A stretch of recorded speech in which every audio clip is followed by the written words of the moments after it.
I've hit quite a few wrong buttons, so I'm going to restart this. But let me begin by saying that cleaned a bunch of stuff today, and I lost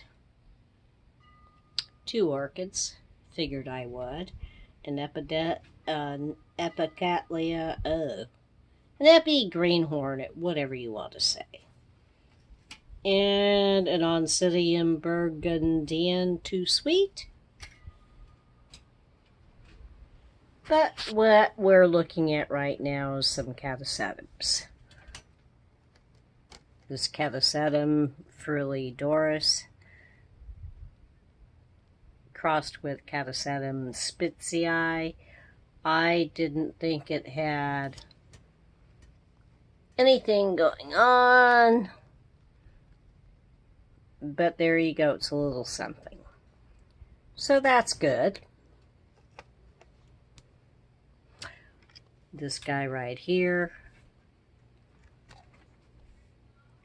Cloecia gems dragon tears crossed with Catasetum orchid glade Davy ranches.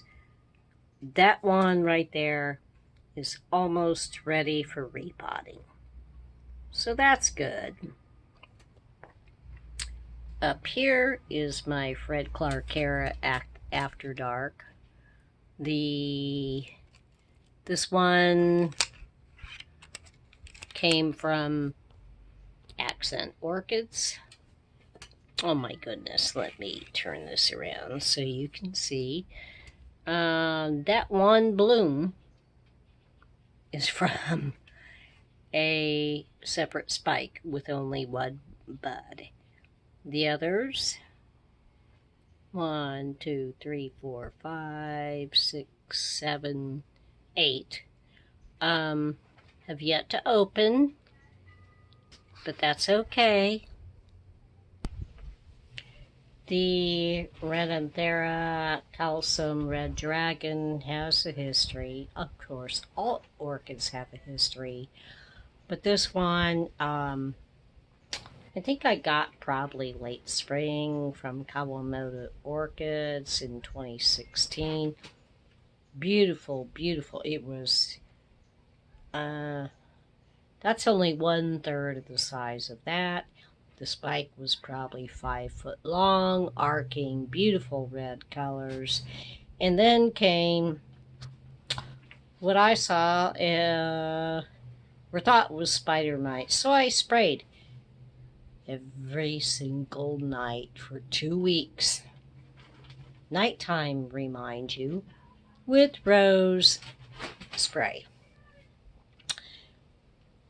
And it kept declining and declining. Well, finally I realized, it's getting crown rot. So I kept cutting back, cutting back, cutting back, cutting back. And finally I got it to dry off. And finally it did put on another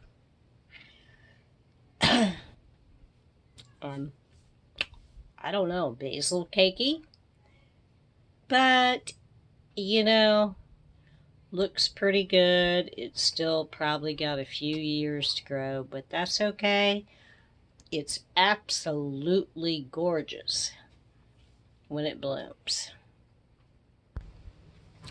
I don't think I videoed my dendrobium spectable HRAN spectabile Hoosier. I had them in a glazed pot, glazed inside. Saw something on the internet, and thank you, whoever you were, who mentioned this, and I thought that could be why it's declining. Even though it's got a new growth and new roots, I thought, my gosh. So I have put him in a clay. Actually, I'd like to call orchids her, to be honest with you. In a clay pot, and in mostly lava rock, and we'll see what happens. And the last one I cleaned up today is the dendrobium High Blush Lakeview.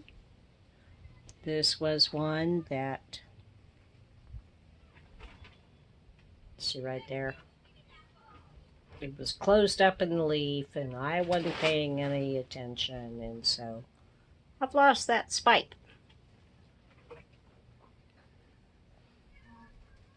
The new growth is doing fantastic. She looks pretty good. So I'm hoping for the best. And just to let you know, I also scrub the outside of pots. Some of these will need to be repotted, depending upon their media conditions. And back to the Catasetums for just a moment. Even though I'm not going to show them here, I take them and do for them as I see the need. And what I mean by that, there are some people who October, November, whatever, all of a sudden stop watering them. I watch them just like the rest of my orchids. And if the Catasetums go into or begin to look like they're going into dormancy, I let them go. If they don't come about what would be just late fall for me, which late fall for me is middle of December, if they still haven't gone into dormancy, I try and make them go dormant by cutting off water. However, if they don't want to go dormant or their bulbs are too shriveled, then I give them some water. So anyway, Denise here signing off. Have a wonderful day and look forward to you joining my channel, and thank everyone who has. Goodbye.